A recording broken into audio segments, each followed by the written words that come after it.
Welcome to a channel tech mechanical and electrical. आज मैं discuss करूंगा NPCL रावतवाटा राजस्थान साइट का जो एग्ज़ाम कंडक्ट हुआ था 2019 साल में, इसका फीटर का ऑफिशियल पेपर। तो आप देख सकते हैं ऑफिशियल पेपर है। आप लोग जानते हैं इसमें टोटल 50 क्वेश्चन रहता है एडवांस टेस्ट में। 50 क्वेश्चन के लिए आप लोग का टोटल जो मैक्सिमम मार्क्स होता है 150 मार्क्स होता है, क्योंकि एक एक क्वेश्चन के लिए आप लोग का 3 मार्क्स रहता है और एक गलत आंसर के लिए आप लोग का 1 मार्क्स घट जाता है, डिडक्ट हो जाता है। इसके लिए आप लोग को 120 मिनट का मतलब 2 घंटा का टाइम दिया जाता है। और आप लोग का इस बार भी जो एग्ज़ाम होने वाला है, मेरा हिसाब से लगता है कि आप लोग का राजस्थान कोटा में एग्ज़ाम होगा और ऑफलाइन आप लोग का एग्ज़ाम होने वाला है। और जो भी स्टूडेंट रावतवाड़ा का एडमिट कार्ड पाने के लिए इंतज़ार कर रहे हैं, तो वो सभी स्टूडेंट को मैं कहना चाहता हूँ, आप लोग का एडमिट कार्ड अपना अपना जीमेल आईडी पर आ जाएगा। तो कुछ ही दिन का अंदर आ जाएगा। अभी तो टेंटेटिव एग्ज़ाम डेट डिक्लेयर कर दिया है, तो 5 से 7 दिन का अंदर आ जाएगा। जब भी एडमिट कार्ड आएगा उसका एक अलग से वीडियो मैं बना के पोस्ट कर दूंगा। तो इसका और एक पेपर मैंने सॉल्व करवाया था मैशिनिस्ट और टर्नर वालों स्टूडेंट के लिए, उस पेपर सॉल्व किया था। तो जो भी स्टूडेंट फिटर्स है वो वाला पेपर आप लोग देख लेना, क्योंकि आप सभी के लिए एक मोस्ट इंपॉर्टेंट वो भी पेपर है।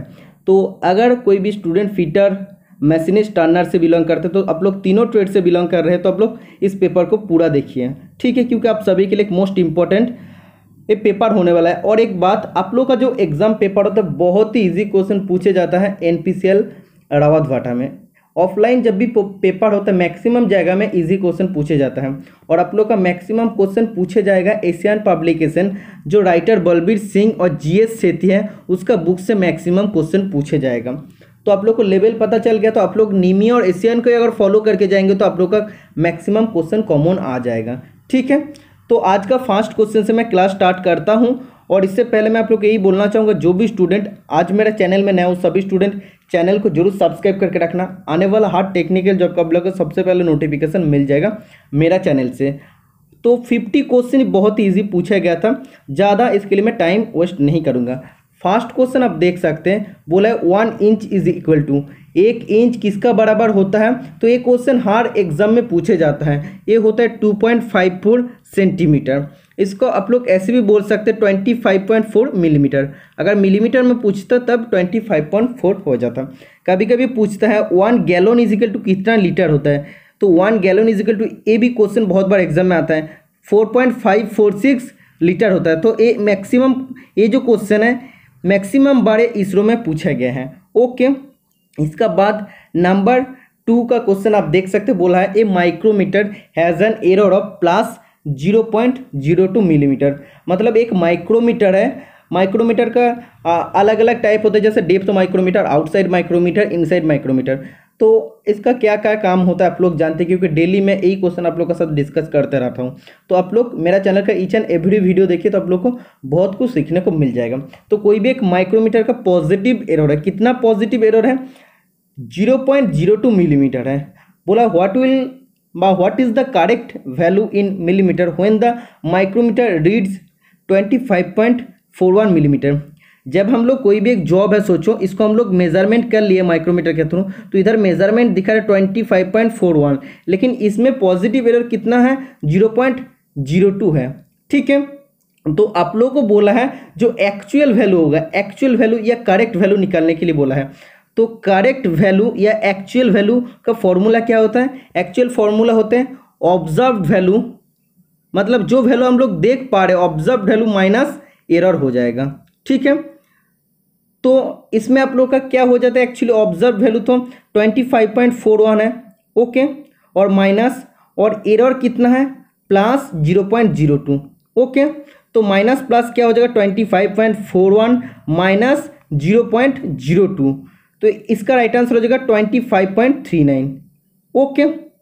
अगर ऐसे ही इधर बोलता तो इस क्वेश्चन का राइट आंसर हो जाएगा 25.39। एक्चुअल जो वैल्यू होगा वो वैल्यू या करेक्ट वैल्यू हो जाएगा 25.39, लेकिन जब भी इसका पॉजिटिव एरर रहेगा तब इसका साथ 0.02 ऐड हो जाता है, मतलब एक्स्ट्रा दिखाता है। अगर ऐसे क्वेश्चन आता और उसमें बोलते नेगेटिव एरर है, तो अगर नेगेटिव एरर ऐसे हो जाता तब क्या होता, सेम करेक्ट वैल्यू या एक्चुअल वैल्यू का फॉर्मूला क्या हो जाता, ऑब्जर्व वैल्यू माइनस एरर, ठीक है। तो ऑब्जर्व वैल्यू 25.41 हो जाता और माइनस हो जाता, और एरर भी माइनस हो जाता, माइनस 0.02 हो जाता। ठीक है, तो इसका बाद 25.41 प्लस 0.02 तब क्या हो जाता, 25.43 हो जाता। ओके, तो एक्चुअल फॉर्मूला क्या होता है, करेक्ट वैल्यू या actual value is equal to होता है ऑब्जर्व वैल्यू माइनस एरर। तो आप लोग जनरली कैसे कर देते हैं, जब भी बोलते हैं पॉजिटिव एरर, जब भी पॉजिटिव एरर देता है तब आप लोग जो रीडिंग है उधर से माइनस कर देते हैं, मतलब उसका अपोजिट कर देते हैं। और अगर इसमें नेगेटिव एरर दिया रहता है तब ये जो वैल्यू दिया रहता है उसका साथ प्लस कर देते हैं, मतलब ऐड कर देते हैं। तो आप लोग ऑपोजिट कर देते हैं, तो सेम टू सेम प्रोसेस है, तो आप लोग इजीली इसको कर सकते हैं। जस्ट मैं आप लोग को फैक्ट को समझा दिया हूँ। मतलब क्या है, इधर तो प्लस 0.02 दिया है, तो आप लोग को क्या करना पड़ेगा, मेन रीडिंग से आपको माइनस कर देना पड़ेगा। ओके, तब हो जाएगा 25.39, तो option number A is the right answer हो जाएगा। तो ये होता है easy process. Next question number 3 बोला V block is use to hold round bar. The V block usually has an angle of. V block आप लोग जानते हैं, हम लोग मार्किंग पर्पस के लिए इसको यूज़ करते हैं। इसमें हम लोग क्या करते हैं, ये जो आप देख सकते हैं वी जो ग्रूव होता है, इसमें हम लोग कोई भी राउंड जॉब को रख सकते हैं, रख के हम लोग मार्किंग कर सकते हैं। तो यही बोला है V block is use to hold round bar. Round bar को होल्ड करने के लिए वी ब्लॉक का हम लोग इस्तेमाल करते हैं। ये जो वी होता है, वी का एंगल कितना होता है, वी का एंगल होता है 90 डिग्री। ठीक है, तो एक्चुअली आप लोग को जानना चाहिए वी ब्लॉक भी एक मार्किंग टूल है। वी ब्लॉक एक मार्किंग टूल होता है। इसका प्रयोग मार्किंग करते समय छोटी छोटी जॉब को सहारा देने के लिए, जब भी हम लोग मार्किंग करते हैं ना, तो वी ब्लॉक भी मैग्नेटिक होता है, तो उसमें हम लोग, या जो भी नॉर्मल वी ब्लॉक रहता है उसमें हम लोग ऐसे सोचो एक साइड में कोई भी छोटा जॉब को लेके हम लोग उसको सहारा देते हैं। ओके, और उसका बाद हम लोग मार्किंग करते हैं, या इसका ऊपर कोई भी गोल रॉड को क्लैम्प करके मतलब क्या, इसका ऊपर हम लोग यू क्लैम्प का इस्तेमाल करते हैं। तो वी ब्लॉक का अंदर वी ब्लॉक में हम लोग कौन सा क्लैम्प का इस्तेमाल करते हैं, यू क्लैम्प का इस्तेमाल करते हैं। तो क्या होता है, कोई भी गोल रॉड होता है उसको हम लोग क्लैम्प करके सरफेस गेज और या वर्नियर हाइट गेज की मदद से हम लोग उसका सेंटर पॉइंट को निकाल सकते हैं। कोई भी एक सोचो राउंड जॉब है, ऐसे अगर राउंड जॉब है तो इसका हम लोग सेंटर पॉइंट से निकालने के लिए हम लोग जेनी कैलिपर का भी इस्तेमाल कर सकते हैं, नहीं तो वर्नियर, नहीं तो वी ब्लॉक जो होता है उसका ऊपर हम लोग को रखना पड़ेगा। उसका बाद ये जो यू क्लैम्प है, यू क्लैम्प देके जॉब को होल्ड करना पड़ेगा। तो ये यू क्लैम्प को होल्ड करने के लिए ये जो वी ब्लॉक होता है, वी ब्लॉक का साइड में ग्रुप रहता है, रेक्टेंगुलर ग्रुप या स्लॉट आप बोल सकते हैं। तो किसके लिए रहता है, आप लोगों का क्वेश्चन कभी कभी आ सकता है कि वी ब्लॉक में ए साइड में रेक्टेंगुलर स्लॉट क्यों कटा रहता है, फॉर एकोमोडेटिंग यू क्लैम्प को सहायता देने के लिए। ठीक है, तो ऐसे ही कोई भी एक गोल जॉब है, इसको हम लोग ऐसे रख दिया, इसके बाद यू क्लैम्प से हम लोग क्लैम्प करने के बाद इसका जो सेंटर पोजीशन है हम लोग निकाल सकते हैं। किसका मदद से, हम लोग हाइट गेज का मदद से भी निकाल सकते हैं, नहीं तो हम लोग सरफेस गेज का मदद से भी निकाल सकते हैं। ठीक है, आप लोग को जानना चाहिए वी ब्लॉक का हम लोग डेजिग्नेशन कैसे करते हैं। अगर हम लोग कोई भी शॉप में खरीदने जाएंगे तो हम लोग को क्या क्या बोलना पड़ेगा। सबसे पहले जो मेन होता है इसका नॉमिनल साइज या नॉमिनल जो लेंथ होता है, क्योंकि आप लोग जानते हैं जो वी ब्लॉक दो ग्रेड में अवेलेबल होता है, ए और बी। ठीक है, तो ए ग्रेड का जो वी ब्लॉक होता है उसका लेंथ कितना होता है, उसका लेंथ होता है 100 मिलीमीटर। ओके, और बी ग्रेड का जो वी ब्लॉक होता है इसका लेंथ होता है 300 मिलीमीटर।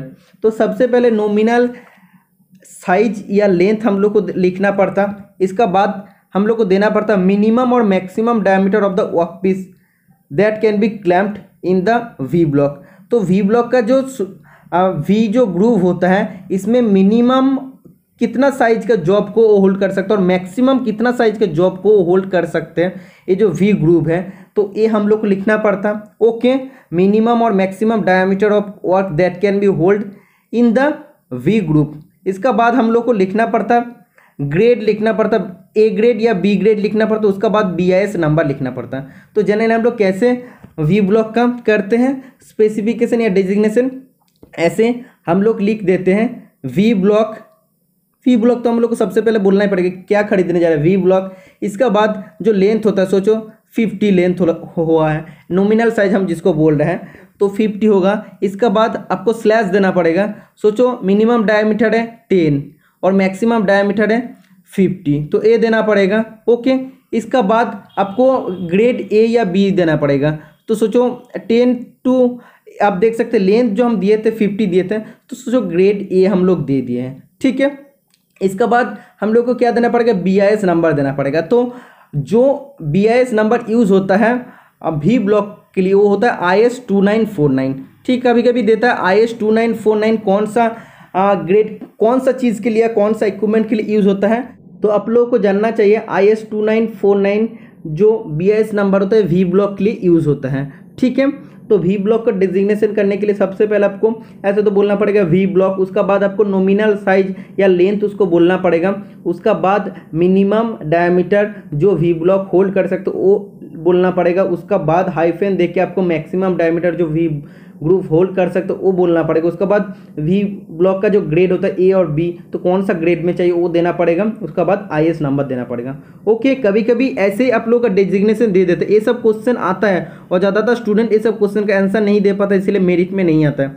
एम दे देता है बीच में, इसके बाद 50 जैसे था 5-40 A, इसका बाद IS नंबर 2949। तो इधर कभी कभी बोल देता है एम, तो एम क्या है, एम मतलब होता है मैच पेयर वी ब्लॉक। तो मैच पेयर वी ब्लॉक क्या होता है ये भी आप लोग जानते हैं, सेम टू सेम एक पेयर में वी ब्लॉक अवेलेबल होता है जिसका सेम ग्रेड ऑफ एक्यूरेसी और सेम साइज होता है। कोई भी मशीन टेबल में सोचो एक लंबा जॉब है, तो लंबा जॉब का अगर पैरेलली होल्ड करना पड़ेगा मशीन वर्क टेबल में, तब हम लोग वी ब्लॉक का इस्तेमाल करके, मैच पेयर वी ब्लॉक का इस्तेमाल करके हम लोग ये जो मशीन में लंबा शाफ्ट है जो जिसका हम लोग मशीनिंग कर रहे हैं तो उसको हम लोग होल्ड कर सकते हैं। ठीक है, तो इन दोनों वी ब्लॉक का सेम साइज होता है, सेम ग्रेड ऑफ एक्यूरेसी होता है, तो इसको तो हम लोग पहचान नहीं सकते दोनों अगर एक हो जाएगा तो इसीलिए हम लोग कोई भी नंबर या लेटर्स इसको डिनोट कर देते कौन सा फर्स्ट या कौन सा सेकेंड है। ओके, समझ में आ गया। तो एम मतलब क्या होता है मैच पेयर वी ब्लॉक। कभी कभी ऐसे आप लोग का आता है वी ब्लॉक विथ क्लैंप, इसके बाद 50/5-40, इसके बाद ग्रेड, इसके बाद IS नंबर 2949। तो विथ क्लैंप मतलब क्या है, वी ब्लॉक का साथ यू क्लैंप भी है, इसीलिए उसको बोला है वी ब्लॉक विथ क्लैंप, मतलब उसमें यू क्लैंप भी लगा हुआ है। ओके, तो इसमें यू क्लैंप यूज होता है वी ब्लॉक का साथ। समझ में आ गया। तो इससे जो भी क्वेश्चन बनता है एक क्लास में मैं वी ब्लॉक का रिलेटेड सभी बता दे रहा हूँ, आप लोग का इधर से क्वेश्चन पूछे जाएगा।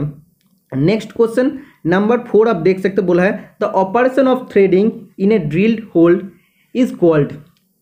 ड्रिल किया गया छिद्रों में थ्रेडिंग प्रक्रिया को डैश कहा जाता है।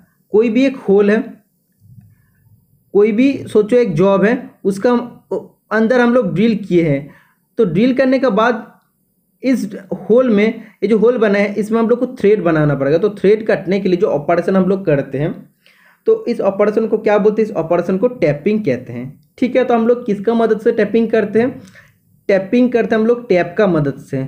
ओके, इसको टैप का मदद से हम लोग इंटरनल थ्रेड को काट सकते हैं। ओके, और डाई का मदद से हम लोग एक्सटर्नल थ्रेड को काट सकते हैं। तो टैप का बारे में आप लोग को थोड़ा सा डिटेल्स देख लेना चाहिए। तो टैपिंग प्रोसेस क्या होता है, टैप एक काटिंग टूल है, टैप एक प्रकार का काटिंग टूल होता है, इसका द्वारा सिलिंड्रिकल होल की अंदरूनी चूड़ियाँ इंटरनल थ्रेड हम लोग काट सकते हैं। इस प्रोसेस को, इस ऑपरेशन को कहते हैं टैपिंग। ठीक है, इसे हाथ द्वारा तथा मशीन द्वारा दोनों प्रकार में हम लोग कर सकते हैं। तो हम लोग हैंड रिमर भी, हैंड टैप भी होता है और मशीन टैप भी होता है। ठीक है, तो दोनों का मदद से हम लोग कर सकते हैं। और एक किस मटेरियल से बनता है, हाई स्पीड स्टील या हाई कार्बन स्टील से बनता है। ठीक है, तो कौन सा टैप होता है ये भी आप लोग को जान लेना चाहिए। पहला टैप होता है टेपर टैप, ओके, या आप बोल सकते हैं फास्ट टैप। सेकेंड टैप होता है इंटरमीडिएट टैप, इसको आप लोग सेकेंड टैप बोलते हैं। और थर्ड टैप होता है प्लग टैप या बॉटमिंग टैप। ठीक है, इसका जो टेपर लीड का जो एंगल होता है, टेपर लीड 4 डिग्री में होता है टेपर टैप में, मतलब फास्ट टैप में जो टेपर लीड का एंगल होता है 4 डिग्री। इंटरमीडिएट टैप या सेकेंड टैप में जो टेपर लीड का एंगल होता है 10 डिग्री। और थर्ड टैप जो होता है प्लग टैप या बॉटमिंग टैप, इसमें जो टेपर लीड का एंगल होता है 20 डिग्री होता है। ओके, आप लोग को जानना चाहिए इन तीनों को अगर हम लोग को पहचानना है तो पहचानने के लिए कौन सा fast tap, second tap, third tap, तो इजीली हम लोग को पहचान पाने के लिए हम लोग क्या करते हैं, इसका जो सैंक पोर्शन होता है, सैंक पोर्शन में हम लोग रिंग मार्क करते हैं जिसमें 3 मार्क होता है, मतलब वो 3 नंबर जो टैप होता है, मतलब बॉटमिंग टैप या प्लैग टैप होता है, जिसमें दो मार्क किया हुआ रहता है सैंक में, तो वो होता है इंटरमीडिएट टैप या सेकेंड टैप। और जिस टैप का सैंक में एक ही मार्क होता है, मतलब वो टेपर टैप या फास्ट टैप आप कह सकते हैं। ओके, ऐसे तो आप लोग बोल सकते हैं। अगर आप लोग का कभी कभी क्वेश्चन आता है कि जो टैप होता है ना, टैप का फ्रंट पोर्शन क्या होता है, थोड़ा सा टेपर टाइप का होता है। तो ये क्यों टेपर टाइप होता है, क्योंकि ये जो ड्रिल होल है, तो ड्रिल होल का अंदर ये टेपर तो इजीली चला जाएगा, इजीली जब भी चला जाएगा तो एज ए पायलट काम करेगा। तो इतना तो पोर्शन अंदर चला गया, इसके बाद ये क्या करेगा, इजीली बाकी जो टैप का जो पोर्शन है वो उसको अंदर तक या अंदर तक आने में उसको गाइड करता है। ठीक है, इसीलिए हम लोग जो फ्रंट पोर्शन होता है उसको थोड़ा सा टेपर बना देते। तो सबसे ज़्यादा टेपर किस में रहता है, टेपर टैप में, मतलब फास्ट टैप में रहता है। तो कितना चूड़िया में टेपर रहता है, इसमें तो एक्चुअली ऐसे ऐसे थ्रेड कटा हुआ रहता है ना, जो टैप रहता है ऐसे ऐसे आप लोग का थ्रेड कटा हुआ रहता है।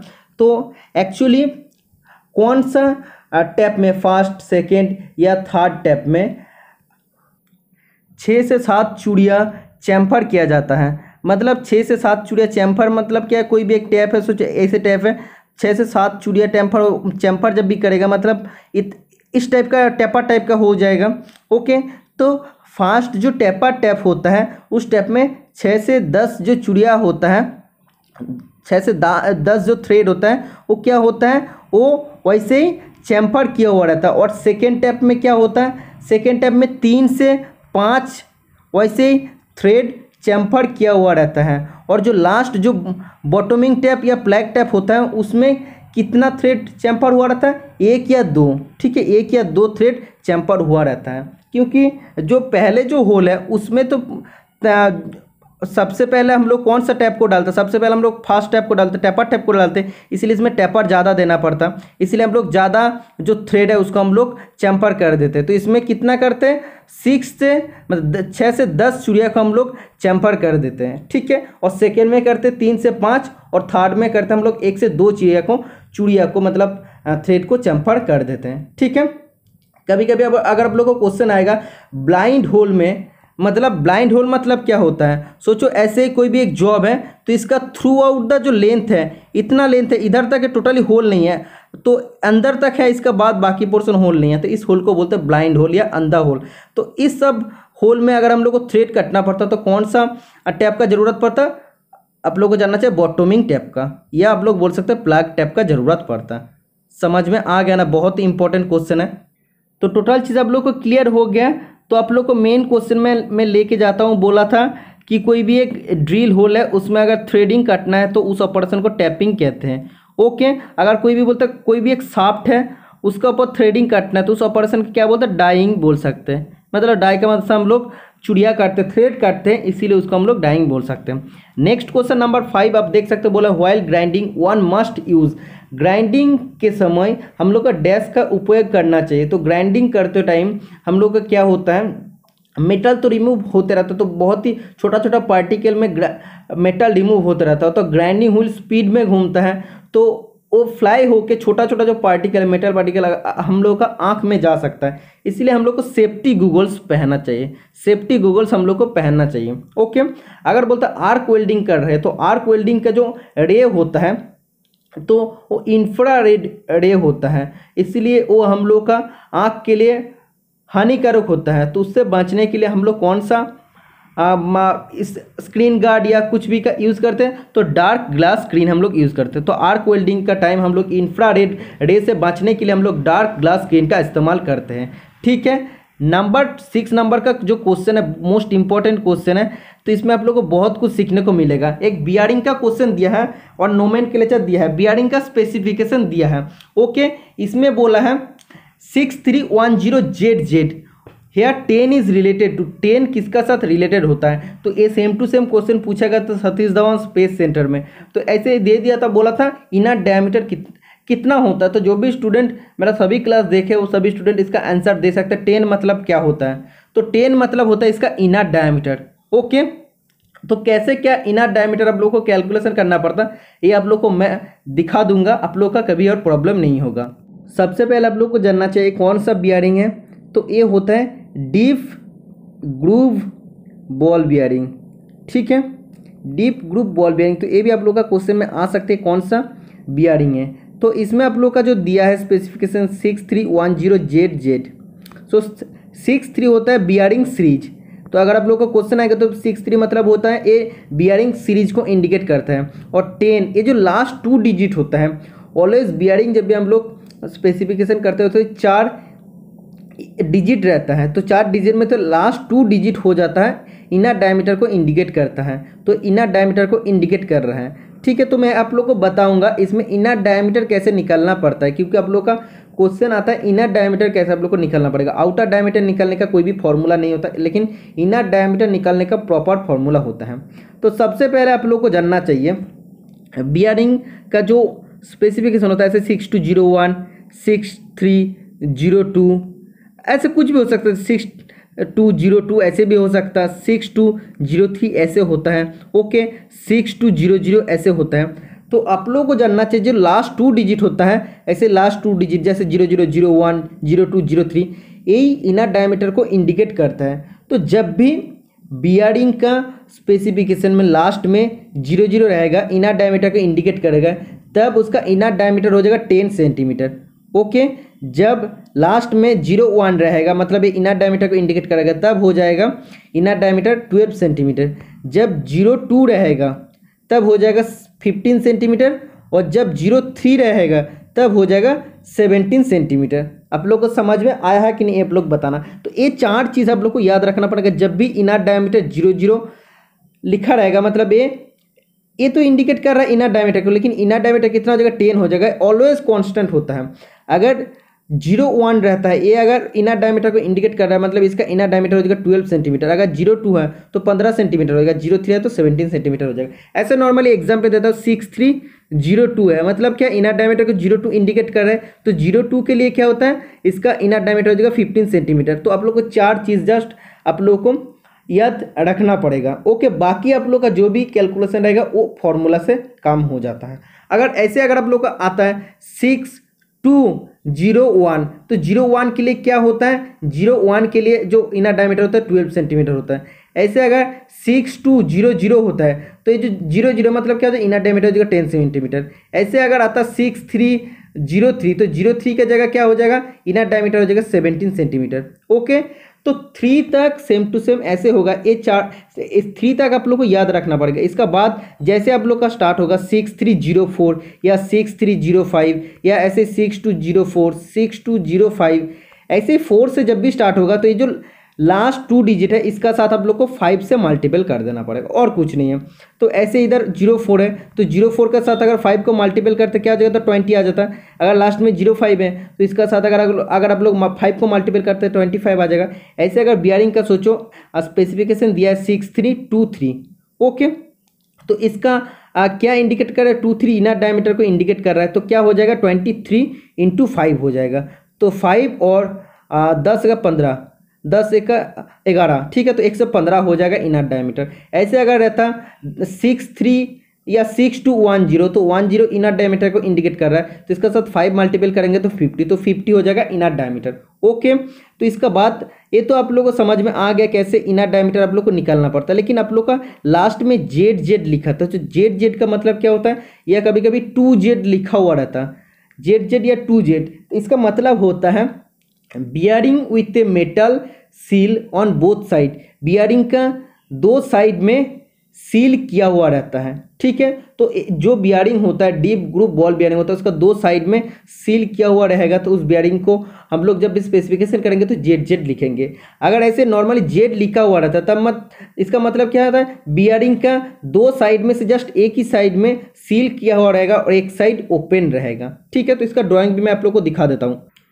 तो ऐसे आप ड्राइंग देख सकते, ये जो नील कलर का है, ऐसे आप लोग का हम लोग बियरिंग को सील कर देते हैं, ठीक है। तो ZZ जब भी रहेगा मतलब क्या, उसको हम लोग सील कर देते हैं दोनों साइड से। अगर Z रहेगा मतलब एक ही साइड से हम लोग सील कर देते हैं, ओके।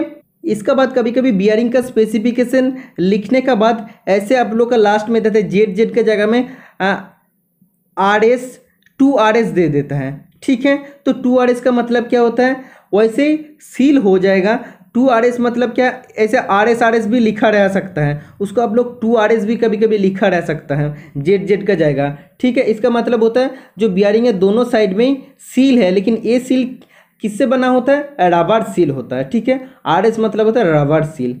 और कभी जब भी RS ओनली लिखा रहेगा तब हो जाएगा एक ही साइड में रबर सील है बियरिंग का। ठीक है, जब 2RS या RS लिखा रहेगा मतलब बियरिंग का दोनों साइड में रबर सील है। तो ये सब चीज़ आप लोग को जानना चाहिए, ये सब क्वेश्चन आप लोग का आता है और इसमें आप लोग का क्वेश्चन में जो एग्जाम होता है इसमें काट ऑफ आप लोग को बनता है। ठीक है, इसका बाद आप लोग का नंबर 7 का क्वेश्चन आप देख सकते, बोला है quality control allows at the most 0.4% defective parts. Quality control कितना परसेंटेज डिफेक्टिव पार्ट्स को अलाउ करते, 0.4%। तो जब भी 500 पार्ट का प्रोडक्शन करते तो कितना अगर डिफेक्ट प्रोडक्ट रहेगा तो उसको अलाउ करेगा। तो अगर 100 में से अगर 0.4 पार्ट्स को अलाउ करते हैं तो 500 में कितना करेगा, 500 इंटू 0.4 तो हो जाएगा 2। तो 500 अगर पार्ट बनाएगा उसमें अगर 2 डिफेक्ट पार्ट रहेगा तो उसको अलाउ कर सकते हैं, उससे ज़्यादा हो जाएगा तो वो क्वालिटी कंट्रोल अलाउ नहीं करेगा। ठीक है, तो इसका साथ जस्ट मल्टीपल कर देना पड़ेगा। Next question number 8, the most commonly used standard length of hexo blade is. Hexa blade की सबसे अधिक इस्तेमाल की जाने वाली मानक लंबाई डैश है। तो हेक्सो ब्लेड जब भी हम लोग यूज़ करते हैं इसका 2 स्टैंडर्ड लेंथ होता है, एक होता है 250 मिलीमीटर और एक होता है 300 मिलीमीटर। ठीक है, तो इंच में आप लोग बोल सकते हैं 8 इंच और 12 इंच। ठीक है, तो इसमें बोला सबसे सबसे ज़्यादा यूज़ होता है हम लोग 12 इंच को, तो 12 इंच का सबसे ज़्यादा हम लोग इस्तेमाल करते हैं। तो आप लोगों को जानना चाहिए जो हेक्सो फ्रेम होता है, हेक्सो फ्रेम को हम लोग कैसे स्पेसिफाई करते हैं। तो हेक्सो फ्रेम को हम लोग स्पेसिफाई करते हैं हेक्सो फ्रेम का टाइप का ऊपर, ये कौन सा टाइप का होता है, क्योंकि हेक्सो फ्रेम 2 टाइप का होता है, एक होता है सॉलिड फ्रेम और दूसरा होता है एडजस्टेबल फ्रेम। सॉलिड फ्रेम मतलब क्या, वो एक सॉलिड फ्रेम होता है, उसमें एक ही particular standard length of blade को हम लोग होल्ड कर सकते हैं। मतलब उसमें अगर 250 मिलीमीटर का ब्लेड को होल्ड कर सकते हैं तो उसको 250 मिलीमीटर ब्लेड ही होल्ड कर सकते, उससे ज़्यादा कोई भी ब्लेड को होल्ड नहीं कर पाएगा। मतलब वो एक ही स्टैंडर्ड लेंथ ऑफ ब्लेड को होल्ड कर पाएगा। अगर 300 मिलीमीटर वाला हेक्सो फ्रेम है, मतलब क्या ये 300 मिलीमीटर अब जो हेक्सो ब्लेड का लेंथ है उसको ये होल्ड कर सकता है, उससे कम को होल्ड नहीं कर पाएगा, उससे ज़्यादा भी होल्ड नहीं कर पाएगा। तो ये होता है सॉलिड फ्रेम, मतलब इसको हम लोग चेंज नहीं कर सकते। और एडजस्टेबल जो फ्रेम होता है इसका डिफरेंट लेंथ ऑफ ब्लेड को हम लोग सेट कर सकते हैं, जैसे 250, 300। जब भी ब्लेड का डिफरेंट लेंथ होता है तो इसको हम लोग एडजस्टेबल जो फ्रेम होता है इसमें हम लोग होल्ड कर सकते हैं। तो एडजस्टेबल फ्रेम का अंदर भी 2 टाइप होता है, एक होता है फ्लैट टाइप और दूसरा होता है ट्यूबुलर टाइप। तो सबसे ज़्यादा हम लोग ट्यूबुलर टाइप यूज़ करते हैं, क्यों सबसे मोस्ट कॉमनली यूज़ होता है, क्योंकि इसका बेटर ग्रिप देता है और कंट्रोल भी अच्छा होता है हेक्सोइंग करते टाइम। तो आप लोग का क्वेश्चन आ सकता है कौन सा हेक्सो फ्रेम हम लोग सबसे ज़्यादा यूज़ करते हैं, एडजस्टेबल फ्रेम ट्यूबुलर टाइप हम लोग यूज़ करते हैं। ओके, तो हेक्सो जब भी आप लोग फ्रेम को स्पेसिफाई करते हैं सबसे पहले आप लोग को टाइप देना पड़ेगा, सॉलिड फ्रेम या एडजस्टेबल फ्रेम। ओके, अगर एडजस्टेबल फ्रेम होगा तो उसका अंदर ट्यूबुलर या फ्लैट देना पड़ेगा। इसका बाद आपको देना पड़ेगा maximum length of blade that can be fixed. तो मैक्सिमम कितना लेंथ ऑफ ब्लेड उस हेक्सो फ्रेम में मतलब लगा सकते हैं हम लोग, तो उसका लेंथ हम लोग को देना पड़ेगा। तो जब भी हम लोग उसको स्पेसिफिकेशन करते हैं सबसे पहले सोचो, अगर नॉर्मली सॉलिड फ्रेम हम लोग लेते हैं तो सॉलिड फ्रेम हो जाएगा। इसका बाद हम लोग को देना पड़ेगा, सोचो जो लेंथ दिया है 250 है, ओके 250 हम लोग को दे देना पड़ेगा। तो ऐसे हम लोग इसको स्पेसिफिकेशन करते हैं हेक्सो फ्रेम को। इसका टाइप देना पड़ता है और इसका maximum length of blade he can या द हेक्सो कैन होल्ड, ये आपको देना पड़ता है। ओके, नेक्स्ट क्वेश्चन क्या पूछे जा रहा है, तो मैं टोटल चीज़ को इरेज कर देता हूँ तो आप लोग को टोटली समझ में आ जाएगा। बोला है which is the weakest element in flange coupling joint. जब हम लोग फ्लैंज कपलिंग जॉइंट करते हैं तो सबसे कमज़ोर अंश कौन सा होता है, कमज़ोर पार्ट सबसे कौन सा होता है, फ्लैंज होता है या शाफ्ट होता है या की होता है या बोल्ट होता है। तो आप लोग जानते हैं की तो छोटा सा होता है ना, तो की का ऐसे भी बनता है माइल्ड स्टील से, तो ये होता है सबसे कमज़ोर पार्ट। तो फ्लैंज कपलिंग किस टाइप का होता है वो आप लोग देख लेना, मैं आप लोग को थोड़ा सा दिखा देता हूँ। आप देख सकते हैं फ्लैंज कपलिंग है तो शाफ्ट 1 राइट साइड में, शाफ्ट 2 लेफ्ट साइड में है, तो शाफ्ट 1 का साथ हम लोग एक फ्लैंज को ऐड किए हैं और शाफ्ट 2 का साथ एक फ्लैंज को ऐड किए हैं। तो ये दोनों फ्लैंज को हम लोग कैसे ज्वाइन करते हैं, नाट और बोल्ट का मदद से हम लोग ज्वाइन किए। तो कभी कभी हम लोग नाट और बोल्ट का मदद से ज्वाइन करते हैं, कभी कभी हम लोग की का मदद से ज्वाइन करते हैं, ठीक है। तो जब भी इस टाइप का फ्लैंज कफलिंग होता है तो शाफ्ट देखो, शाफ्ट भी तो सबसे हार्ड पार्ट होता है, शाफ्ट जो भी हम लोग यूज़ करते हैं। फ्लैंज भी हार्ड होता है, नाट बोल्ट भी हार्ड होता है, लेकिन सबसे वीकेस्ट, सबसे कमज़ोर पार्ट कौन सा होता है, वो की। अगर हम लोग इसका बीच में यूज़ करते हैं तो की होगा ना, तो की इज़ द राइट आंसर हो जाएगा। ओके, नेक्स्ट क्वेश्चन नंबर 10 आप देख सकते हैं। बोला है which of the following is used for transmission of mechanical power. Mechanical power को ट्रांसमिशन करने के लिए हम लोग कौन सा चीज़ को इस्तेमाल करते हैं, तो हम लोग चेन का भी इस्तेमाल करते हैं, चेन स्प्रॉकेट का इस्तेमाल करते हैं, बेल्ट पुली का इस्तेमाल करते हैं, कपलिंग, क्लच, गियर, तो सभी का हम लोग इस्तेमाल करते हैं, ठीक है। तो इसीलिए इसका राइट आंसर हो जाएगा ऑल ऑफ दिस। तो आप लोग का पावर ट्रांसमिशन से कोई भी क्लास मैंने प्रोवाइड नहीं किया हूँ, तो इसका क्लास मैं बहुत जल्दी प्रोवाइड कर दूंगा और ईच एंड एवरीथिंग मैं आप लोग को समझा दूंगा, ठीक है। नेक्स्ट क्वेश्चन आप देख सकते हैं। बोला है Rust is formed from the reaction of iron and. Rust जंग कैसे लगता है, लोहे का ऊपर जंग लगने के लिए आयरन का साथ क्या रहना पड़ेगा, ऑक्सीजन का उपस्थिति होना पड़ेगा। तो आयरन का आप बोल सकते हैं जंग का क्या फॉर्मूला होता है, केमिकल फॉर्मूला होता है Fe2O3 इंटू XH2O। एक्स का जगह आप लोग एन भी दे सकते हैं, ठीक है। तो इसका फॉर्मूला होता है, रस्ट का फॉर्मूला होता है Fe2O3 इंटू XH2O, ठीक है। और इसका केमिकल नेम क्या होता है, hydrated ferric oxide. Hydrated ferric oxide, समझ में आ गया। तो इसका आंसर हो जाएगा option number C. Next question number 12 आप देख सकते हैं। बोला the pin of a cross pin hammer is. कोई भी एक हैमर है, तो इस हैमर का जो क्रॉस पिन होता है, तो क्रॉस पिन हैमर कैसे रहता है, जो हैंडल होता है उसका क्रॉस बराबर रहता है। अगर स्ट्रेट पिन बात करते हो तो हैंडल जो होता है उसका स्ट्रेट बराबर रहता है, ओके। एक्चुअली जब भी आप लोगों का एग्जाम में ड्राइंग आता है तो क्रॉस पिन और स्ट्रेट पिन हैमर का जो ड्राइंग होता है उसमें आप लोगों का कन्फ्यूज़न हो जाता है। तो स्ट्रेट पिन और क्रॉस पिन में क्या होता है, जब भी इस टाइप का पिन दिया रहेगा, ये हैंडल है और सोचो ऐसे अगर आप लोग का पिन दिया रहेगा, मतलब वो जो आप लोग का हेड है वो अगर राइट साइड का तरफ है, ये जो शार्प पोर्शन है अगर राइट साइड का तरफ है तो ये होता है क्रॉस पिन। अगर आप लोग को ड्राइंग आएगा तो मैं बात कर रहा हूँ, ये जो शार्प पोर्शन है राइट साइड का तरफ रहेगा, अगर ये लेफ्ट साइड का तरफ रहेगा तो ये होता है स्ट्रेट पिन, ठीक है। ऐसे अगर जो हेड होता है ना, हैमर हेड होता है, ये अगर शार्प पोर्शन अगर लेफ्ट का तरफ रहेगा तो ये होता है स्ट्रेट पिन, समझ में आ गया। तो एक जस्ट ट्रिक है और कुछ नहीं। कभी कभी ड्राइंग देख के आप लोग थोड़ा सा कन्फ्यूज़न हो जाता है, इसलिए मैं आप लोग को बता दिया हूँ।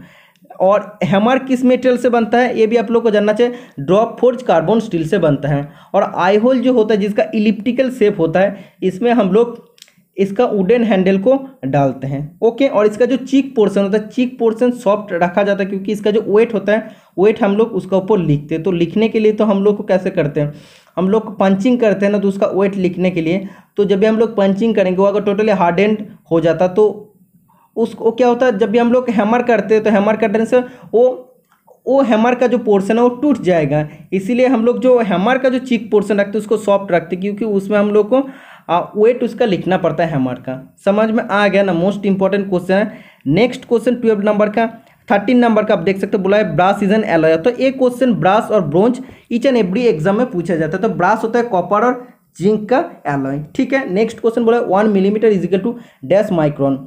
1 मिलीमीटर इज इक्वल टू कितना माइक्रोन हो जाएगा, ये हो जाएगा 10⁻³ आप बोल सकते हैं 1000 माइक्रोन, ठीक है। ऑप्शन क्वेश्चन नंबर 15 आप देख सकते हैं क्या पूछे जा रहा है। बोला a cutting tool is use to finish and enlarge a hole is known as. एक कटिंग टूल होता है जो होल को फिनिश करता है और थोड़ा सा साइज में बढ़ा देते हैं। तो इस कटिंग टूल का क्या नेम है, तो इसका नाम होता है रिमार। तो रिमार का मदद से हम लोग क्या करते हैं, कोई भी एक होल रहता है तो उसका साइज को हम लोग फिनिश करते हैं और उसका साइज भी थोड़ा सा हम लोग बढ़ा देते हैं फिनिश करने का बाद। एक्चुअली आप लोग को जानना चाहिए रिमार को हम लोग 2 भागों में क्लासीफाई करते हैं। एक होता है हैंड रिमर, दूसरा होता है मशीन रिमर। जो रिमर को हम लोग मशीन का द्वारा ऑपरेट करते हैं उसको मशीन रिमर कहते हैं, और जो रिमर को हम लोग हैंड का मदद से टैप रेंच यूज़ करके ऑपरेट करते हैं उसको कहते हैं हैंड ड्रीमर। तो हैंड ड्रीमर का जो शैंक होता है, शैंक का एंड पोर्शन स्क्वायर होता है, तो स्क्वायर होने के कारण टैप रेंच इसको अच्छा से पकड़ सकता है। और मशीन ड्रीमर का जो शैंक होता है उसमें मोर्स टैपर रहता है। मोर्स टैपर को सेल्फ होल्डिंग टैपर रहता है। तो मोर्स टैपर क्यों रहता है? क्योंकि मशीन स्पिंडल में रहता है मोर्स टैपर। तो ये जब भी जाता है रिमर, तो रिमर का जब भी शैंक पोर्शन मशीन स्पिंडल के अंदर जाता है तो इजीली सेल्फ होल्ड हो जाता है, ऑटोमेटिकली होल्ड हो जाता है। इसका बाद रिमिंग ऑपरेशन होता है। ओके, तो एक्चुअली हम लोग जो हैंड ड्रीमर यूज़ करते हैं, हैंड ड्रीमर के अंदर सबसे ज़्यादा हम लोग यूज़ करते हैं straight fluted dreamer. Straight fluted dreamer हम लोग सबसे ज़्यादा यूज़ करते हैं रिमिंग पर्पस के लिए। ठीक है, तो स्ट्रेट फ्लूटेड ड्रीमर मतलब क्या होता है? जिस ड्रीमर की बॉडी में उसकी सेंटर एक्सिस की समांतर सीधे फ्लूट काटी होती है। मतलब कोई भी एक ड्रीमर है, सोचो, जिसका बॉडी में फ्लूट रहता है, तो फ्लूट किसका पैरेलल होता है? जो उसका सेंटर एक्सिस होता है, सेंटर का जो आप लोग धुरी जिसको कहते हैं, तो सेंटर एक्सिस का समांतरली जो फ्लूट काटा रहता है, तो इस ड्रीमर को क्या कहते हैं? इस ड्रीमर को बोलते हैं स्ट्रेट फ्लूटेड ड्रीमर। समझ में आ गया? जिस ड्रीमर का फ्लूट उसका सेंटर एक्सिस का समांतर कटा हुआ रहता है उसको बोलता है स्ट्रेट फ्लूटेड ड्रीमर। तो सबसे ज़्यादा आमतौर पर हम लोग यूज़ करते से स्ट्रेट फ्लूटेड ड्रीमर। और एक होता है helical fluted dreamer. Helical fluted dreamer कब होता है? जिन ड्रीमर का बेस 10 मिलीमीटर से अधिक होता है उसमें एंगुलर हम लोग फ्लूट कर देते हैं। सोचो कोई भी एक ड्रीमर है जिसका साइज 10 मिलीमीटर से ज़्यादा है, तो तब हम लोग क्या करते हैं? उसका जो फ्लूट होता है, उसका जो सेंटर एक्सिस होता है, इस ड्रीमर का सेंटर एक्सिस का साथ हम लोग एंगल में फ्लूट को काटते हैं, तो इसको कहते हैं हेलिकल फ्लूट ड्रीमर। ठीक है, तो इसका इस्तेमाल हम लोग कब करते हैं? जब कोई भी हम लोग कोई भी होल है, होल विथ क्यूए ग्रुप्स, कोई भी एक क्यूए ग्रुप या स्लॉट है या स्पेशल लाइन है, उसमें हम लोग को अगर रिमिंग करना पड़ता है तब हम लोग हेलिकल फ्लूटेड ड्रीमर का इस्तेमाल करते हैं। ओके, और हेलिकल फ्लूटेड अगर हम लोग ड्रीमर यूज़ करते तो इसमें क्या होता है? बहुत ही कम आवाज़ आता है। रिमिंग करते टाइम हम लोग का चैटरिंग आवाज़ आता है। तो इसमें जब भी हम लोग हेलिकल फ्लूटेड का ड्रीमर यूज़ करते हैं तो इसमें आवाज़ भी कम होता है और इसमें चैटर मार्क्स भी बहुत कम आता है हेलिकल फ्लूटेड के कारण। ठीक है, तो हेलिकल फ्लूटेड ड्रीमर 2 टाइप का होता है, ये भी आप लोगों को जानना चाहिए।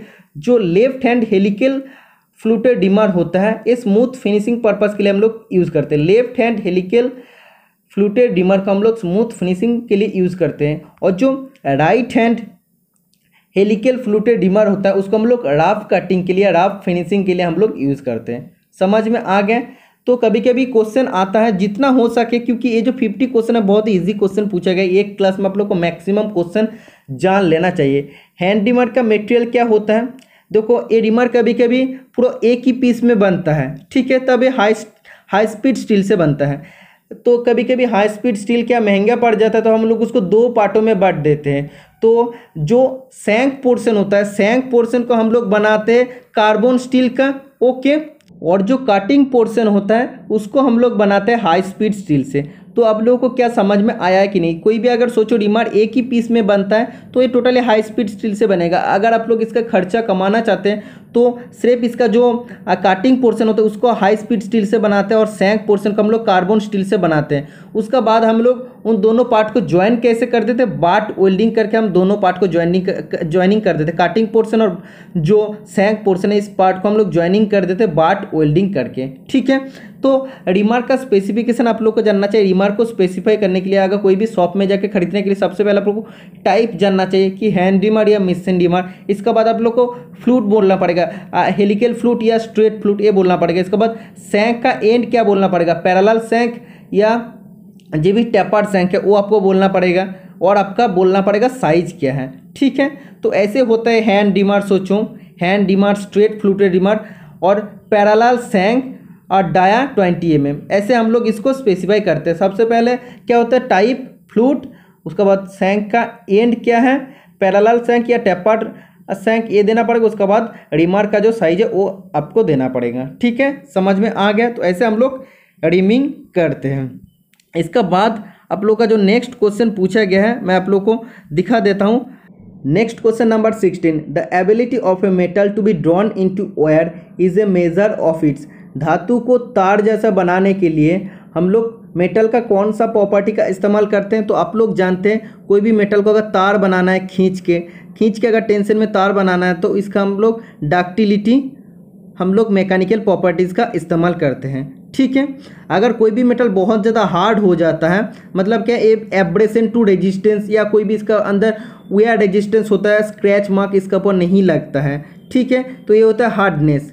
और ब्रिटेलनेस मतलब क्या होता है? ये टूटने से पहले कोई भी इसका मतलब चांसेस नहीं देता। अगर कोई भी इसका सडन शॉक या लोड आता है तो ये इजीली टूट जाता है। और मेलेबिलिटी क्या होता है? मेलेबिलिटी मतलब इस मेटल को हम लोग रोलिंग करके थीन शीट में बदल सकते हैं। तो एक मैकेनिकल प्रॉपर्टीज, तो चारों मैकेनिकल प्रॉपर्टीज होता है। ओके, नेक्स्ट क्वेश्चन नंबर 17 आप देख सकते, बोला है the angle which is less than 90 degree is called. जो एंगल 90 डिग्री से कम होता है उसको बोलता है एक्यूट एंगल। ठीक है, जो एंगल 90 डिग्री होता है इसको बोलते हैं राइट एंगल। जो एंगल 90 डिग्री से ज़्यादा होता है लेकिन 180 डिग्री से कम होता है, ये जो एंगल है ये एंगल होता है ऑब्ट्यूस एंगल। मतलब 90 डिग्री से ज़्यादा होता है लेकिन 180 डिग्री से कम होता है, उसको बोलते हैं ऑब्ट्यूस एंगल। और जो स्ट्रेट एंगल होता है, स्ट्रेट एंगल होता है 180 डिग्री एंगल। जो एंगल 180 डिग्री से ज़्यादा होता है, ओके, और 360 डिग्री से कम होता है उसको क्या कहते हैं? रिफ्लेक्स एंगल कहते हैं, रिफ्लेक्स एंगल कहते हैं। समझ में आ गया? नेक्स्ट क्वेश्चन नंबर 18 में क्या पूछे जा रहा है? बोला है which among the following unit is the largest unit for measurement of angle. Angle को मेजरमेंट करने के लिए कौन को मेजरमेंट करते टाइम सबसे लार्ज यूनिट क्या होता है? तो ये होता है रेडियन। ठीक है, उसका बाद क्या होता है? उसका बाद होता है डिग्री, उसका बाद होता है मिनट, उसका बाद होता है सेकेंड। क्योंकि आप लोग जानते हैं एक रेडियन बराबर कितना होता है ये भी आपको जानना चाहिए। ओके, तो 57 का आसपास होता है। ओके, मतलब एक रेडियन इजिकल होता है 57.296 का आसपास। ठीक है, तो इतना क्या होता है? डिग्री होता है। एक रेडियन इजिकल टू 57.296 डिग्री होता है। ओके, और एक डिग्री इजिकल टू क्या होता है? 60 मिनट होता है। और एक मिनट इजिकल टू 60 सेकेंड होता है। तो 60 सेकेंड, तो सेकेंड सबसे स्मॉलेस्ट यूनिट हो रहा है ना, सबसे बड़ा यूनिट क्या हो रहा है? रेडियन हो रहा है। समझ में आ गया? नेक्स्ट क्वेश्चन नंबर 19 आप देख सकते हैं, in a grinding wheel specification symbol V represent. Grinding wheel specification में सिंबल वी क्या रिप्रेजेंट करता है? तो ए रिप्रेजेंट करता है टाइप ऑफ बॉन्ड। कौन सा बॉन्ड है? तो वी मतलब होता है विट्रीफाइड बॉन्ड। तो ग्राइंडिंग व्हील का एक वीडियो मैंने पोस्ट कर दिया बहुत ही अच्छा से, मैं इसका स्पेसिफिकेशन के बारे में बहुत ही अच्छे से एमसीक्यू को भी क्लियर किया हूँ। अगर आप लोग देख लेंगे तो ग्राइंडिंग व्हील से आप लोग का कोई भी डाउट नहीं रहेगा। ओके, नेक्स्ट क्वेश्चन नंबर 20 में क्या पूछे जरा, बोला which one of the following is a primarily removable type joint.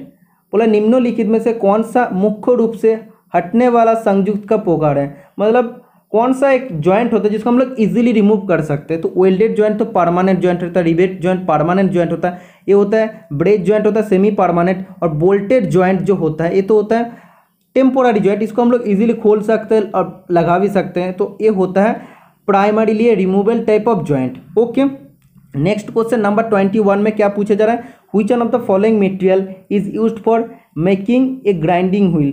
Grinding wheel बनाने के लिए कौन सा मटेरियल का हम लोग को जरूरत पड़ता है? ग्राइंडिंग व्हील बनाने के लिए दो चीज़ का जरूरत पड़ता है, एक होता है बॉन्ड और दूसरा होता है एब्रेसिव। ठीक है, तो बॉन्ड और एब्रेसिव मिला के इन दोनों का जो मिक्सचर बनता है इससे हम लोग एक शेप में बनाते, ग्राइंडिंग व्हील का शेप में बनाते हैं। तो ग्राइंडिंग व्हील बॉन्ड और एब्रेसिव में मिक्स होके बनता है। तो एब्रेसिव के अंदर क्या क्या यूज़ करते हैं? Natural abrasive, artificial abrasive. तो आर्टिफिशियल एब्रेसिव के अंदर सिलिकॉन कार्बाइड आता है जिसको हम लोग SiC या C से हम लोग लिखते हैं। ठीक है, तो यही बोला है ग्राइंडिंग व्हील को हम लोग बनाने के लिए सिलिकॉन कार्बाइड का इस्तेमाल करते हैं, बाकी चीज़ हम लोग नहीं इस्तेमाल करते हैं। Okay, next question number 22, the process of precision grinding of part with loose dust type abrasive is known as. एक ऐसा सुपर फिनिशिंग प्रोसेस होता है जिसमें हम लोग वर्कपीस का ऊपर लूज डस्ट एब्रेसिव को रखते हैं, उसका बाद हम लोग प्रिसिशन ग्राइंडर का यूज़ करके हम लोग जॉब का ऊपर सुपर फिनिशिंग देते हैं। तो इस प्रोसेस को क्या कहते हैं? बाफिंग कहते हैं। Option number D is the right answer हो जाएगा। तो बाफिंग प्रोसेस क्या होता है ये भी आप लोग को जानना चाहिए। आप देख सकते हैं what is the buffing process. Buffing is a surface finishing process which is performed after polishing for providing a high luster to be polished surface। तो बाफिंग एक सुपर सरफेस फिनिशिंग प्रोसेस होता है जिसमें हम लोग पॉलिशिंग करते हैं। तो पॉलिशिंग में भी तो बहुत अच्छा फिनिशिंग आता है, उसका बाद हम लोग अगर हाई फिनिश हाई लस्टर का ज़रूरत पड़ता है वर्कपीस का सरफेस का, तब हम लोग वाफिंग करते हैं। ठीक है, जो पॉलिश सरफेस होता है उसका ऊपर हम लोग हाई लस्टर पाने के लिए वाफिंग प्रोसेस करते हैं। बोले buffing is a surface finishing process use to shine wood metal composites using a wheel generally made up of cotton. तो वाफिंग एक सरफेस फिनिशिंग होता है जिसमें वुड या मेटल से बना हुआ कंपोनेंट को सुपर फिनिशिंग देने के लिए हम लोग यूज़ करते हैं। और जो बाफर व्हील होता है तो वफिंग व्हील बनता है कॉटन से। ओके, तो इसमें आप देख सकते हैं जो वर्कपीस है उसका ऊपर थोड़ा सा हम लोग लूज डस्ट पार्टिकल दे दो, तो उसके बाद जो बाफर व्हील है, तो ये जो बाफर व्हील किस मटेरियल से बनता है, वफिंग पेस्ट से बनता है। ओके, तो ये एक्चुअली बनता है, आप देख सकते हैं आप लोग को बोल दिया कॉटन से बनता है। ठीक है, कॉटन या क्लॉथ से बनता है। इसके बाद भी आप लोग को डिटेल्स देखने को मिल जाएगा। बोला है as buffing is the surface finishing operation, जैसे कि बाफिंग एक surface finishing operation, it removes very less amount of material, बहुत ही कम मटेरियल को रिमूव करता है। Buffing does not maintain flatness and roundness, buffing flatness और राउंडनेस को मेंटेन नहीं करता, इसका काम होता है सिर्फ सुपर फिनिश देना। It is used only to obtain very smooth reflective surface just like automotive parts। जैसे हम लोग ऑटोमोटिव पार्ट में देखते हैं एक एक पार्ट क्या चमकता है बहुत ज़्यादा, तो वैसे ही पार्ट को रिफ्लेक्टिव, जैसे कोई भी मिरर में क्या होता है रिफ्लेक्शन देता है ना, तो वैसे ही चमक देते हैं जो सरफेस में हम लोग वाफिंग करते हैं। तो वो सब सरफेस बनाने के लिए हम लोग वाफिंग करते हैं। बोला construction of buffing wheel, buffing wheel हम लोग कैसे बनाते हैं। Generally the wheel used in the buffing process are made up of cloth, buffing process में जो यूज़ होता है व्हील वो जनरली क्लॉथ से बनता है। जैसे कैसे कैसे बनता है, वुड, फैनेल, कॉटन, मुस्लिन से बनता है। और fibre which is charge with loose abrasive grain, जो व्हील होता है वो लूज एब्रेसिव जो पार्टिकल रहता है वर्कपीस सरफेस का ऊपर, वो जब भी घूमता है वो चार्ज हो जाता है। ओके, बोला है the buffing belts are made in the same way as wheel, buffing belts भी इसका साथ सेम टू सेम वे से बनता है। बोले very fine abrasive is used being charge to this wheel or belts and charging is generally done by sticks or made up of abrasive or wax. तो इसको charging करने के लिए हम लोग क्या करते हैं, इसका एब्रेसिव स्टिक यूज़ करते हैं, नहीं तो वॉक्स का हम लोग यूज़ करते हैं।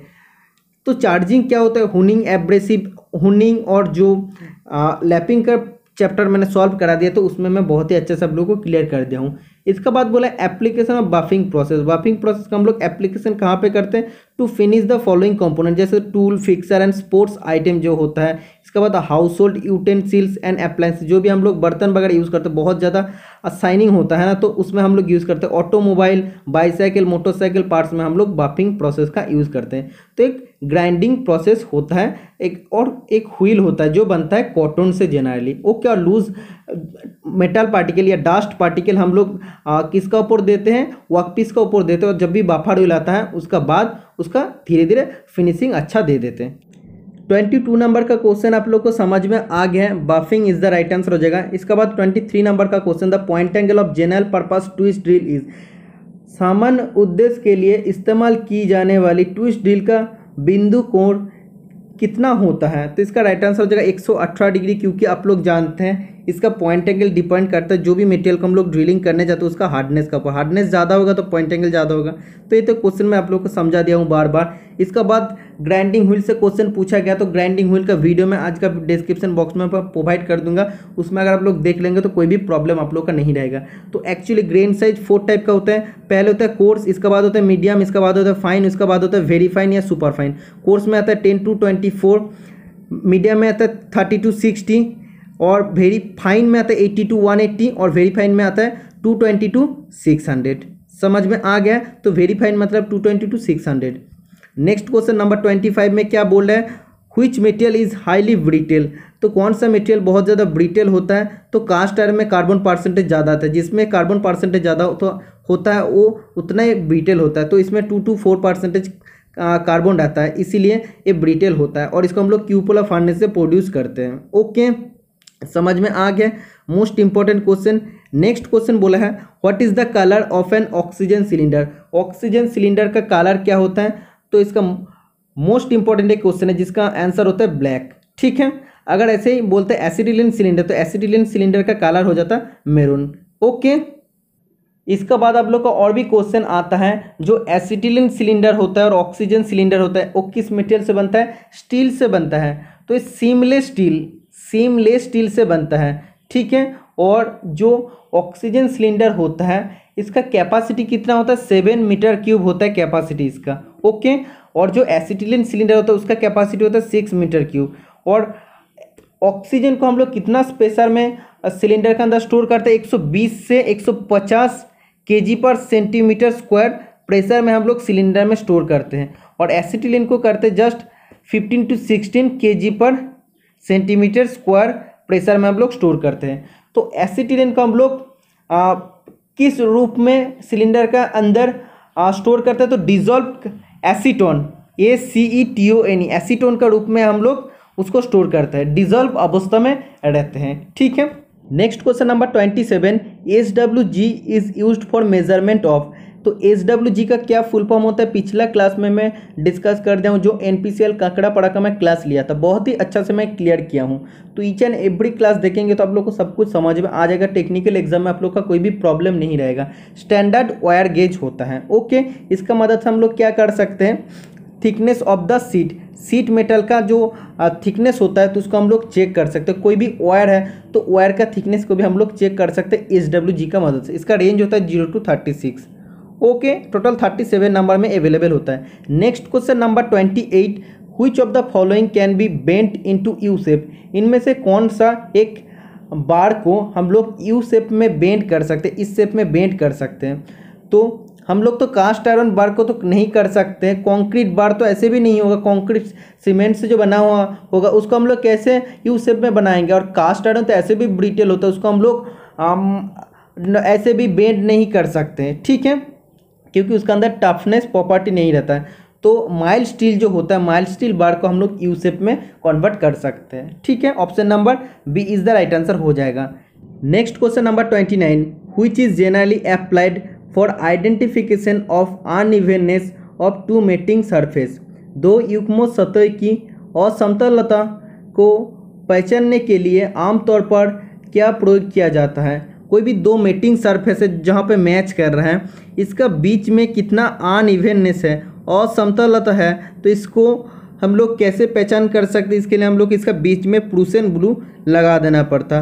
तो उसमें दो सरफेस जब मैच करेगा तो जिस मतलब जगह में अनइवननेस रहेगा तो कलर का वजह से एक कलर मतलब एक प्लेट का कलर दूसरा प्लेट में चिपक जाता है। इसलिए हम लोग ये जांच करने के लिए प्रूसियन ब्लू का इस्तेमाल करते हैं। तो प्रूसियन ब्लू मतलब आप लोग जानते आता है मार्किंग मीडिया के अंदर, जब भी कोई भी वर्कपीस का ऊपर मार्किंग करना पड़ता है उसके बाद उससे पहले हम लोग को मार्किंग मीडिया का अप्लाई करना पड़ता है। तो मार्किंग मीडिया क्या क्या होता है, जैसे व्हाइट वॉश होता है।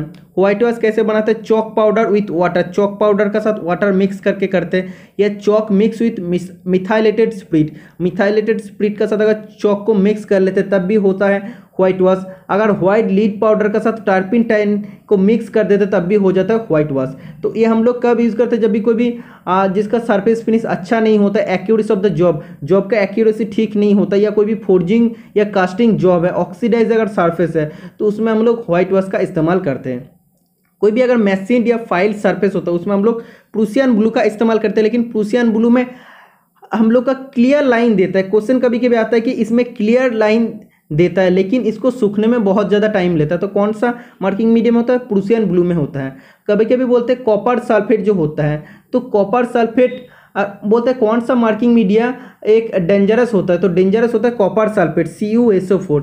ठीक है, लेकिन ये जो फिनिश सरफेस होता है, जो वर्कपीस है, वर्कपीस का फिनिश सरफेस का ऊपर बहुत ही अच्छे से स्टिक होता है, चिपक जाता है। तो कभी कभी क्वेश्चन आता है कौन सा मार्किंग मीडिया जॉब का फिनिश सरफेस के ऊपर अच्छे से चिपक जाता है, तो वो होता है कॉपर सल्फेट।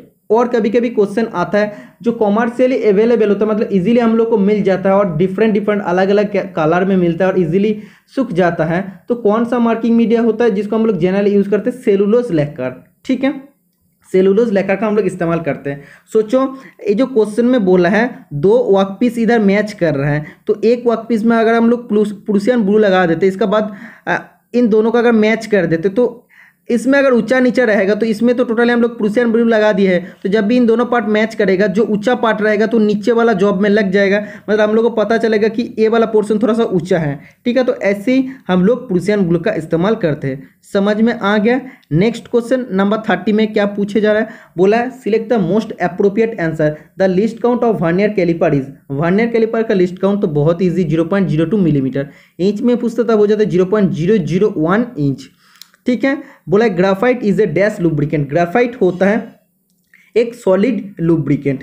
ठीक है, अगर ग्रीस बोलता तब हो जाता है सेमी लिक्विड या सेमी सॉलिड लुब्रिकेंट। ओके, अगर मोलिबॉडिनम डाइसल्फाइड बोलता तो मोलिबॉडिनम डाइसल्फाइड हो जाता सॉलिड लुब्रिकेंट। नेक्स्ट क्वेश्चन बोला है the Bush bearing is generally made of. Bush bearing आमतौर पर डैश से बना होता है, तो एक्चुअली फॉस्फोरस ब्रोंज से बना होता है, लेकिन इधर जस्ट ब्रोंज ऑप्शन में दिया है, इसलिए bronze is the right answer हो जाएगा, option A is the right answer हो जाएगा। Next question number 33, millimetre scale in micrometer is marked on. Micrometer का जो मिलीमीटर स्केल होता है ये तो बैरल होता है जिसको स्लीप कहते हैं, और ये होता है थिम्बेल। थिम्बेल में तो ग्रेजुएशन रहता है, लेकिन एक्चुअली मिलीमीटर स्केल कहाँ पे रहता है? बैरल या जिसको स्लीप बोलता है। तो कौन सा राइट आंसर हो जाएगा? Option number D is the right answer हो जाएगा। ओके, यही क्वेश्चन मैं 2 दिन पहले आप लोगों के साथ डिस्कशन कर दिया हूँ, तो इसीलिए मैं एक क्वेश्चन के साथ और भी एक्स्ट्रा क्वेश्चन बता देता हूँ कि उस टॉपिक का जो भी क्वेश्चन आएगा आप लोगों का एग्जाम में क्लियर हो जाएगा, आप लोग इजीली आंसर दे सकते हैं। नेक्स्ट क्वेश्चन 34 नंबर का बोला the diameter of a hole is measured by. एक छिद्रों का व्यास को डैश द्वारा मापा जाता है, तो कोई भी एक होल है उसका डायमेंशन को मेजर करने के लिए हम लोग इनसाइड माइक्रोमीटर का इस्तेमाल करते हैं। एक होता है डायरेक्ट मेजरिंग इंस्ट्रूमेंट जिसका लिस्ट काउंट होता है 0.01 मिलीमीटर। ठीक है, समझ में आ गया? नेक्स्ट क्वेश्चन कल का क्लास में मैंने डिस्कशन कर दिया हूँ, बीवेल प्रोटेक्टर का लिस्ट काउंट होता है आप लोग जानते हैं 1 डिग्री, लेकिन ककड़ापड़ा का एग्जाम में इसका राइट आंसर दिया था 5 मिनट। तो 5 मिनट होता है एक्चुअली जो वर्नियर बीवेल प्रोटेक्टर होता है, वर्नियर बीवेल प्रोटेक्टर का लिस्ट काउंट होता है। ओके, नेक्स्ट क्वेश्चन नंबर 36 में क्या पूछा जा रहा है? बोला combination plier are not used for. Combination plier का हम लोग कहाँ पे इस्तेमाल नहीं करते?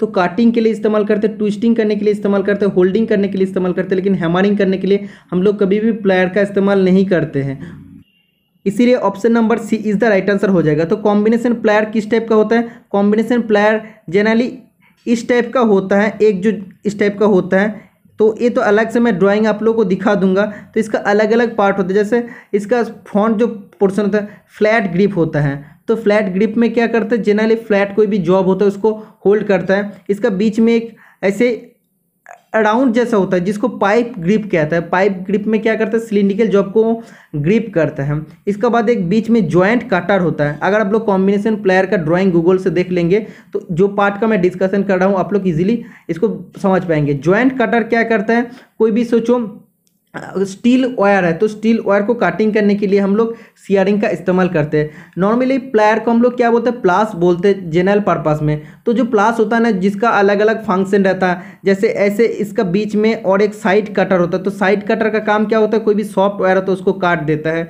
तो आप लोग जानते हैं कोई भी एक प्लेयर का अलग अलग रहता है। पहले फ्लैट पोर्शन होता है, उसका बाद एक गोल टाइप रहता है। ये गोल में क्या करता है? सिलिंड्रिकल जॉब को होल्ड कर पाता है। तो जो भी चार आप लोग को बता दे हूँ वही होता है कॉम्बिनेशन प्लायर। ठीक है, तो इसका मदद से हम लोग ये सब कर सकते हैं, काटिंग, ट्विस्टिंग, होल्डिंग कर सकते हैं, लेकिन हैमरिंग नहीं कर सकते। नेक्स्ट क्वेश्चन नंबर 37 में क्या पूछे जा रहा है? बोला a tap is broken at the surface of the work piece, the broken tap can be remove by using. तो बोला है वर्कपीस की सतह से एक टैप टूट गया है, इस टूटे हुए टैप को निकालने के लिए हम लोग किसका उपयोग करना चाहिए? तो कोई भी एक टैप अगर वर्कपीस का सरफेस का सामने टूट जाता है तो उसको निकालने के लिए हम लोग टैप एक्सट्रैक्टर का इस्तेमाल करते हैं। Option number C is the right answer हो जाएगा। ओके, अगर स्टार्ट कहता तो स्टार्ट को निकालने के लिए स्टार्ट एक्सट्रैक्टर का हम लोग यूज़ करते हैं। समझ में आ गया है? नेक्स्ट क्वेश्चन बोला desirable hardness in A file is generally, file का हार्डनेस कितना होता है? तो फाइल का हार्डनेस होता है 60 HRC होता है। अगर स्लिप गेज का पूछता था वो जाता है 63 HRC। ठीक है, तो आप लोग को HRC से कुछ लिख लेना चाहिए। जैसे हैमर का होता है 49 से 56 HRC। HRC का मतलब क्या होता है? हार्डनेस रॉकवेल होता है। ठीक है, तो हैमर का होता है 49 से 56 HRC। फाइल और स्लिप गेज का मैं बता दिया हूँ। चीजेल का होता है 53 से 59 HRC। HSS कटर जो हाई स्पीड स्टील जो कटर होता है उसका होता है 62 HRC। और जो डबल फिन होता है, डबल फिन का होता है 50 to 58 HRC होता है। ठीक है, तो इतना सारा मैं आप लोगों को बता दिया हूँ। बहुत ही इंपॉर्टेंट क्वेश्चन इधर से एग्जाम में क्वेश्चन पूछे जाता है। डबल फिन में कितना होता है? 50 to 58 HRC। कभी कभी आप लोग का क्वेश्चन आता है जो हार्डनेस रॉकवेल होता है, इसमें माइनर लोड कितना ले सकता है? 10 kgf लेता है। ओके, और अगर आप लोग का बोला है मैक्सिमम या मेजर लोड कितना ले सकता है? 150 kgf लेता है। ठीक है, और कभी कभी आप लोग को बोलता है कि ये होता है सी स्केल में। हार्डनेस रॉकवेल जो होता है इसमें सी स्केल में कितना होता है?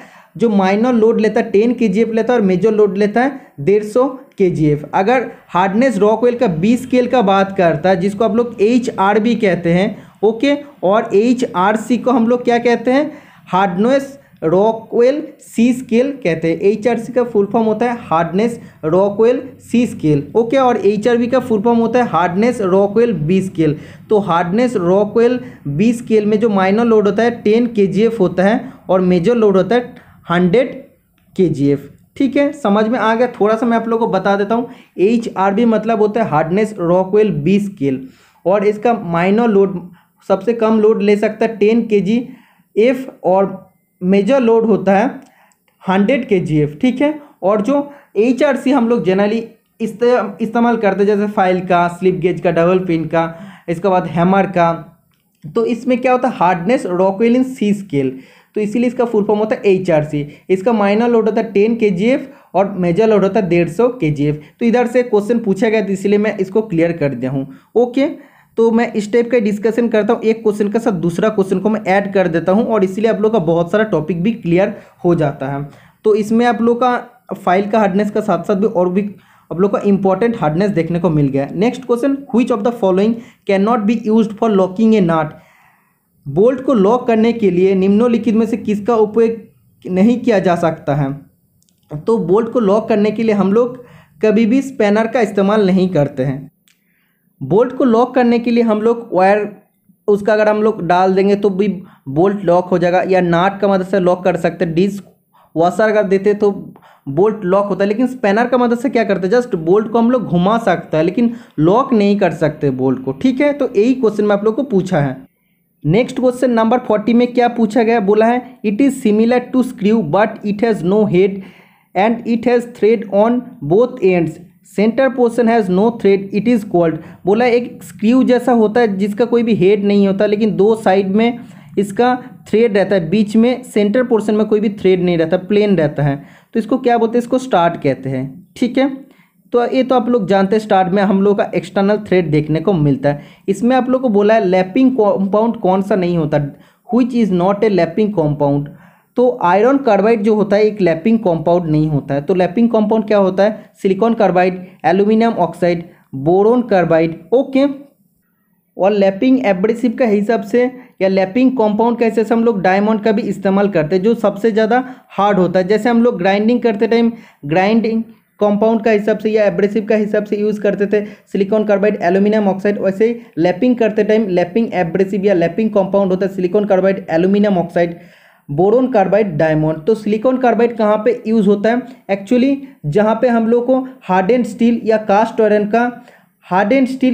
आयरन का जब भी लैपिंग करना पड़ता है, या जहाँ पे heavy stock removal of metal, जहाँ पे बहुत ज़्यादा मेटल को रिमूव करना पड़ता है, उधर हम लोग सिलिकॉन कार्बाइड का इस्तेमाल करते हैं एज ए एब्रेसिव। ओके, और आप लोग को जानना चाहिए एल्यूमिनियम ऑक्साइड हम लोग कहाँ पे यूज़ करते हैं एज ए लैपिंग एब्रेसिव? इसमें होता है अनफ्यूज्ड एल्यूमिनियम और एक होता है फ्यूज्ड एल्यूमिनियम। अनफ्यूज्ड एल्यूमिनियम को हम लोग हाई क्वालिटी फिनिश के लिए इस्तेमाल करते हैं, और जो फ्यूज्ड एल्यूमिनियम होता है ये सॉफ्ट स्टील और नॉन फेरस मेटल के यूज़ होता है। Soft steel and non ferrous metal के लिए यूज़ होता है। और बोरोन कार्बाइड हम लोग जब भी डाई और गेज का लैपिंग करते तब हम लोग बोरोन कार्बाइड का इस्तेमाल करते हैं। और डायमंड का हम लोग कब यूज़ करते हैं, जब हम लोग टंगस्टन कार्बाइड का लैपिंग करते तब हम लोग डायमंड का एब्रेसिव का हिसाब से यूज़ करते हैं। ओके, तो अगर आप लोग का क्वेश्चन आएगा लैपिंग एब्रेसिव जो रहता है तो इनमें से सबसे हार्ड कौन सा होता है, ये होता है डायमंड। ठीक है, जो टंगस्टन कार्बाइड का लैपिंग करते टाइम हम लोग इसका इस्तेमाल करते हैं। नेक्स्ट क्वेश्चन आप लोग का क्या पूछे जा रहा है, आप देख सकते हैं इसमें आपको बोला है feeler gauge is use to check. Feeler gauge क्या चेक करता है, तो आप लोग जानते हैं फीलर गेज गैप को चेक करते हैं। दो मेटिंग सरफेस होते हैं उसका बीच में कितना गैप होता है, गैप को चेक करने के लिए, क्लियरेंस को चेक करने के लिए हम लोग इस्तेमाल करते हैं फीलर गेज का। ठीक है, option number A is the right answer हो जाएगा। नेक्स्ट क्वेश्चन नंबर 43 आप देख सकते हैं, इसमें पूछा है which of the following is not a cutting tool material.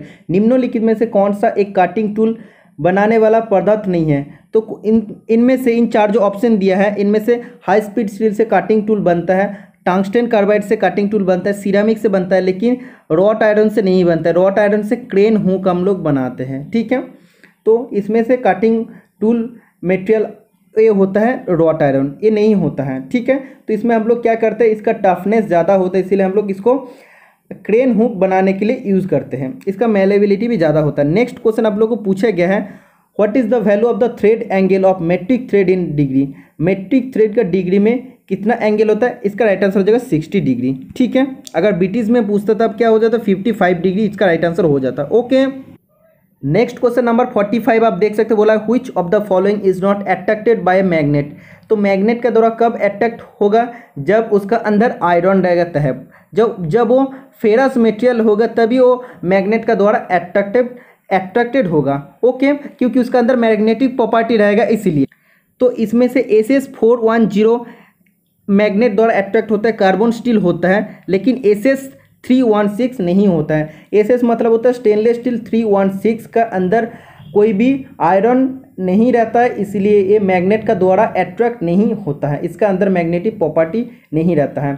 तो आप लोग को जानना चाहिए स्टेनलेस स्टील किससे बनता है। स्टेनलेस स्टील में जो 18% क्रोमियम रहता है और 8% निकेल रहता है, ये भी आप लोग को जानना चाहिए। ओके, नेक्स्ट क्वेश्चन नंबर 46 आप देख सकते हैं guide pin is also called as. Guide pin को हम लोग क्या कहते हैं, डबल पिन कहते हैं। तो डबल पिन का कितना हार्डनेस होता है वो भी मैं आप लोग का साथ शेयर कर दिया हूँ। मोस्ट इंपॉर्टेंट क्वेश्चन ये भी आप लोग का एग्जाम में पूछे जाता है। और डबल पिन कभी कभी क्वेश्चन में आता है, एक किसके लिए काम करता है, हिडन फास्टनिंग के लिए काम होता है। हिडन फास्टनिंग, नॉर्मल फास्टनिंग में नहीं है, हिडन फास्टनिंग जब भी बोलेगा तब वो राइट आंसर हो जाएगा।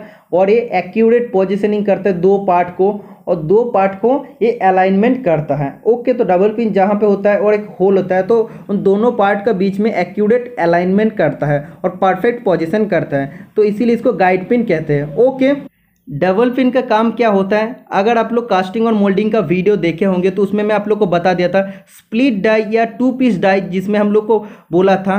तो उसमें क्या किया था, उसमें आप लोग का जो कोप और ड्रैग था, तो उसमें कोप में क्या था, डबल पिन था, और जो ड्रैग था उसमें एक होल था। तो इन दोनों पार्ट को ये डबल पिन हिडन फास्टनिंग करता और परफेक्ट अलाइनमेंट करता, जिसको आप लोग बोल सकते हैं गाइड करता था, इसीलिए इसको डबल पिन है या गाइड पिन बोलता है। ओके, नेक्स्ट क्वेश्चन नंबर 47 आप देख सकते हैं, इसमें क्या पूछा गया है, बोला है stainless steel is generally made from iron and. Stainless steel generally किससे बनता है, आयरन रहता है इसमें, और इसका अंदर रहता है क्रोमियम रहता है 18% और 8% रहता है निकेल। ठीक है, तो अभी मैं आप लोग का साथ जस्ट डिस्कस कर दिया हूँ, इसीलिए मैं एक क्वेश्चन का साथ दूसरा क्वेश्चन को भी जो रिलेटेड क्वेश्चन होता है उसको भी डिस्कशन कर देता हूँ। तो आयरन रहता है इसलिए मैग्नेट का द्वारा अट्रैक्ट होता है, इसका अंदर मैग्नेटिक प्रॉपर्टी रहता है। ओके, नेक्स्ट बोला है 48 नंबर का question, chemical formula of acetylene is. Acetylene का केमिकल फॉर्मूला होता है C2H2।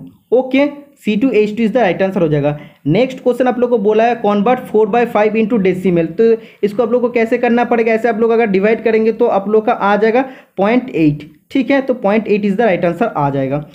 Next and last question, आज का क्लास का मोस्ट इंपॉर्टेंट क्वेश्चन, इसमें ज़्यादातर स्टूडेंट इसका आंसर गलत देने वाला है। PSI का फुल फॉर्म क्या होता है, डैश पर स्क्वायर इंच।